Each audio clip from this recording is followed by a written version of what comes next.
Hi friends, நிறைய பேருக்கு sleeve எப்படி கரெக்டாக ஷோல்டர் பாயிண்டில் ஜாயின் பண்ணுறதுன்னு தெரியல. ஷோல்டரோட சென்டரையும் ஸ்லீவோட சென்டரையும் நம்ம எடுத்துக்கலாம். அதிலேருந்து நான் கொஞ்சம் கொஞ்சமாக ஆஃப் இன்ச்சுக்கு தள்ளி தள்ளி எது வரைக்கும் முடியுதோ அதிலேருந்து ஸ்டிச் பண்ண ஸ்டார்ட் பண்ணிட்டேன். அதை மாறாமல் நீங்கள் ஸ்டிச் பண்ணணும். ஸ்டிச் பண்ணி கம்ப்ளீட் பண்ணிவிட்டு பார்த்தீங்கன்னா இது கரெக்டாக அந்த நாச்சஸ் கூட ஷோல்டர் பர்ஃபெக்டாக ஜாயின் ஆகிருக்கும். எந்த வித க்ரீசஸும் இருக்காது. இந்த மெத்தட் வரல அப்படின்றவங்க இந்த மெத்தட் யூஸ் பண்ணி பாருங்கள். மெத்தட் 2, இதை நம்ம சென்டரை பின் பண்ணிக்கிறோம்.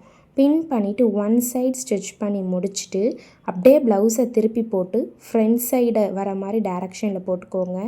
போட்டுட்டு அதிலேருந்து ஆஃப் இன்ச் ஸ்டிச் பண்ண ஸ்டார்ட் பண்ணிவிடுங்க. இந்த மாதிரி பண்ணுறதுனால இது கரெக்டான மெஷர்மெண்ட்டுக்கு நமக்கு இருக்கும். ஸோ நீங்கள் இந்த 2 மெத்தடில் எந்த மெத்தட் யூஸ் பண்ணுவீங்கன்னு கமெண்டில் சொல்லுங்கள். இந்த வீடியோ பிடிச்சிருந்தால் லைக் பண்ணுங்கள், ஷேர் பண்ணுங்கள், கமெண்ட் பண்ணுங்கள். உங்களுக்கு இதே மாதிரி நிறையா வீடியோஸ் வேணுமா சப்ஸ்கிரைப் பண்ணி வச்சுக்கோங்க.